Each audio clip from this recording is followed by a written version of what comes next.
আসসালামু সবাইকে কেমন আছেন? আশা করি সবাই ভালো আছেন। আজকে নিয়ে আসলাম ব্রিগেড মাছের মাথা দিয়ে চাল কুমড়ো রান্না করব। বেগুনের মাথাটা কেটে ধুয়ে হলুদ লবণ মরিচ লাগিয়ে রাখছি। আর এখানে আগে মাছ ভাজা হয়েছিল, যে কারণে সাইড দিয়ে লেগে আছে। নতুন কড়াই তো ধরলে মাছটা লেগে যায়। আমার কড়াইটা গরম হয়ে গেছে, একে করে মাথাগুলো দিয়ে দেবো, অংশগুলো চামচ দিয়ে দিচ্ছি, কারণ প্রচণ্ড ফুটে ভয়ও করে, কারণ তেল গায়ে পড়লে একটা সমস্যা।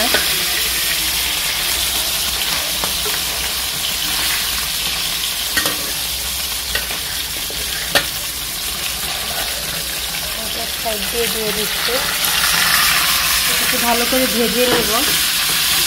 আর এক পাশে আমি রান্নার জন্য তরকারিটা কষাই নিব। এক পাশে আমি তরকারিটা কষাবো, মশলাটা তেলটা দিয়ে দিলাম, পেঁয়াজ কুচিগুলো দিয়ে দিব,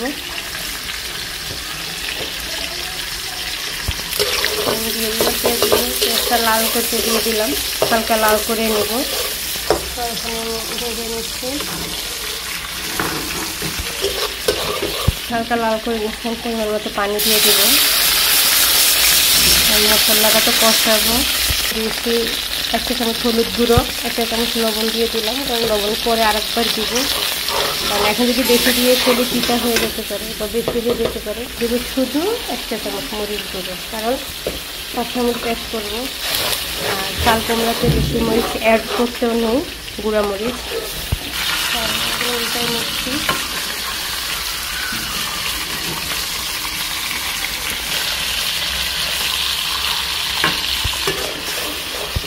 চাল কুমড়োগুলো কেটে ধুয়ে রেখে দিচ্ছি, দিয়ে দিব। আমি কিন্তু একলা হাতে সব কিছুই করি না, আমার আম্মু আমাকে অনেক হেল্প করে, কারণ এক হাতে ভিডিও করা রান্না করা খুবই কষ্ট। সেখানে আমার আম্মু কিন্তু আমাকে প্রচুর হেল্প করে। আমার আম্মু দেখা যায় না আর কি, হেল্প করে। মশলা কষানো হয়ে গেছে, চাল কুমড়োগুলো দিয়ে দিব।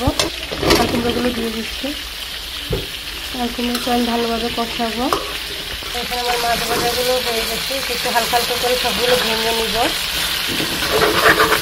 এটা ভালোভাবে কষিয়ে নিচ্ছি। আর এখানে কিন্তু আমার ভাজা শেষ, আমি সামান্য ভেঙে নিছি কাঁটাগুলো। ভেঙে নিলে অনেক ভালো লাগে খেতে। আপনারা একদিন বাসায় ট্রাই করে দেখবেন, ভালো লাগে আপনাদের কাছেও। আমার কষানো হয়ে যাচ্ছে, কারণ পরিমাণ মতো পানি দিয়ে দিব, যতটুকু লাগবে ততটুকু দিয়ে দিব। দিয়ে এটা উতলে আসার জন্য 1 মিনিট আমি ঢেকে দিব, চুলার আঁচটা বাড়িয়ে। এটা উতলে আসছে, এখন আমি মাছের মাথাগুলো দিয়ে দিব। আমি এক এক করে সবগুলো দিয়ে দিব।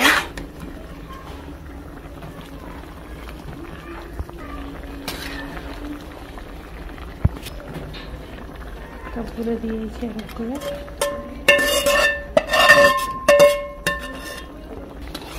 হালকা একটু নেড়ে ছেড়ে নিব, নেড়ে ছেড়ে নেব। এখানে এখানে ছিঁড়া একটা কাঁচামরিচ দিয়ে দিব, একটু ছিঁড়া কাঁচামরিচ দিয়ে দিচ্ছি। আমি আবার একটু ঢেকে দিব, কাঁচামরিচের ফ্লেভারটা চারিদিকে ছড়িয়ে আসবে ঢেকে দিলে। আমারটা প্রায় হয়ে গেছে। তখন আমি একটু লবণ কম দিয়েছিলাম, যদি বেশি হয়েছে তখন লবণ হালকা কম হয়েছে, এখানে আমি আরেকটু দিয়ে দিব। এখানে আরেকটু লবণ আমি চারিদিকে ছিটিয়ে দিয়ে দিচ্ছি। আগে যদি আমরা লবণটা বেশি দিয়ে ফেলি, কারণ তিতা হয়ে গেলে খাওয়া যায় না। আর যদি কম দিই প্রথমেই, পরে পরিমাণ মতো আবার দেওয়া যায়। এখানে আমি ধনিয়া পাতা দিয়ে দিব, আমি ধনিয়া পাতা দিয়ে দিচ্ছি। আমার রান্নাটা কিন্তু প্রায় হয়ে গেছে। নামানোর আগে ধনিয়া পাতাটা দিয়ে দিলাম। এখন ধনিয়া পাতার ঘ্রাণটা চারিদিকে ছড়ানোর জন্য আমি ঢেকে দিব আবারও। নামানোর সময় কিন্তু চলে আসছে, আমি নামাই তুলবো। কতটা সুন্দর কালার আসছে, এটা বলার বাহিরে। আর অনেকটা ঘ্রাণও আসতেছে, দেখেন কতটা সুন্দর কালার আসছে। চাল কুমড়া দিয়ে মাছের মাথা, এটা বলার বাইরে। অনেকটা ঘ্রাণও বেরোয় আসছে, অনেক মজা হয়েছে এটা।